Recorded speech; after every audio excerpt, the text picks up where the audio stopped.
Et on parle bien sûr de ce voyage. Le Premier ministre israélien Yair Lapid est rentré dans la nuit en Israël après une visite éclair importante à Paris et une rencontre à l'Elysée avec Emmanuel Macron.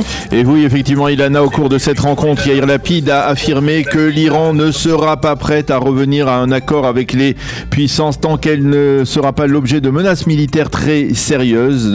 Lapid a demandé au président Macron de soumettre le dossier iranien au Conseil de sécurité de l'ONU. Il a appelé au retour de toutes les sanctions imposées à Téhéran pour ces violations de l'accord de Vienne. Par ailleurs, Emmanuel Macron et Yair Lapid ont décidé d'intensifier un dialogue stratégique entre Israël et la France, en particulier dans le secteur des cybertechnologies.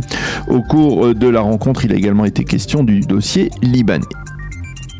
Et puis hier, avant leur entretien, les deux leaders avaient exposé leur position devant la presse. Oui, ils avaient tous les deux exprimé leur joie de se retrouver ainsi. Emmanuel Macron au poste de président et Yair Lapid au poste de Premier ministre de l'État d'Israël. Macron a remercié Lapid pour avoir choisi la France pour sa première visite à l'étranger. Vous pouvez compter sur l'attachement de la France à la sécurité d'Israël. Le président français a admis qu'un accord nucléaire avec l'Iran ne suffira pas à freiner les activités déstabilisatrices de Téhéran. Quant à Yair Lapid, il a estimé que parfois il n'y avait pas d'autre alternative que la guerre pour préserver la paix. Il a affirmé que le monde devait réagir à la menace iranienne. Les deux hommes ont également évoqué le dossier libanais et la menace que le Hezbollah faisait peser sur Israël. Et puis hier soir, le ministre de la Défense Benny Gantz a révélé des photos satellites de 4 navires de l'armée iranienne patrouillant en mer Rouge. Pour le ministre israélien, il s'agit là d'une présence inhabituelle et qui n'avait pas été signalée au cours des 10 dernières années. L'Iran est un excellent exemple d'une menace régionale qui concerne le monde entier, a déclaré le ministre israélien. Il a souligné que les Iraniens avaient expérimenté ces dernières semaines un lanceur de satellites doté d'une technologie qui pourrait menacer l'Europe centrale.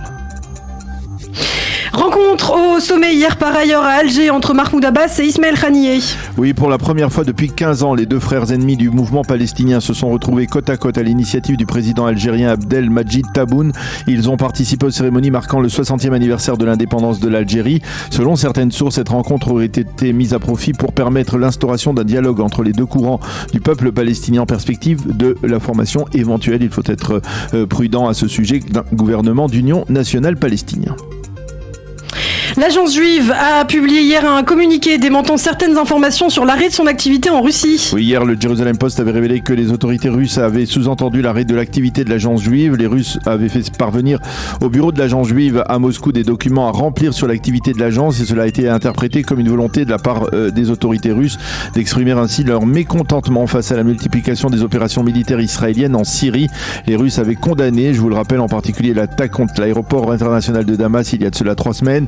Mais hier soir, l'agence juive a donc publié un communiqué officiel précisant que tous les projets d'Aliyah et tous les programmes de l'agence juive se poursuivaient normalement en Russie. On affirme à l'agence juive avoir reçu une lettre des autorités faisant état de critiques procédurielles contre l'organisme, une lettre qui invite l'agence juive à réagir à ces critiques. Et puis enfin, pour terminer, Daniel, en politique israélienne, 2 départs importants hier, l'un à gauche, l'autre à droite. Et oui, l'ancien ministre des Finances et actuel député Likoud Yuval Steinitz a annoncé son retrait de la vie politique. Steinitz, qui a été pendant 20 ans l'un des plus proches et plus loyaux soutiens de Binyamin Netanyahou, a apparemment pris cette décision après avoir constaté qu'il ne serait pas promu au lendemain des prochaines élections législatives. À noter, Steinitz avait commencé son activité politique au début des années 80 au sein du mouvement de la gauche israélienne Shalom Arshav. La paix maintenant avant de basculer donc vers la droite et d'être l'un des piliers du Likoud. Et puis le ministre de la coopération régionale, Issaoui Frej, du parti Meretz, a lui aussi annoncé sa décision de suspendre son activité parlementaire sans toutefois quitter totalement la vie politique. Frej a promis de se mobiliser pour permettre la victoire de la gauche aux prochaines élections. Au passage, il a réclamé la démission du leader de Meretz, Nitzan Horowitz.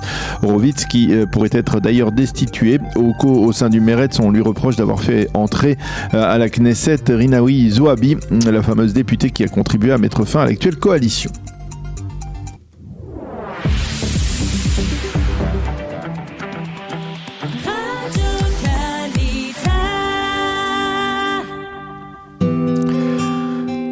Une page météo pour compléter ce premier journal d'information. Le temps sera légèrement plus doux en Israël, mais toujours ensoleillé. Il fera 28 degrés à Jérusalem et à Tel Aviv et 40 degrés à Eilat.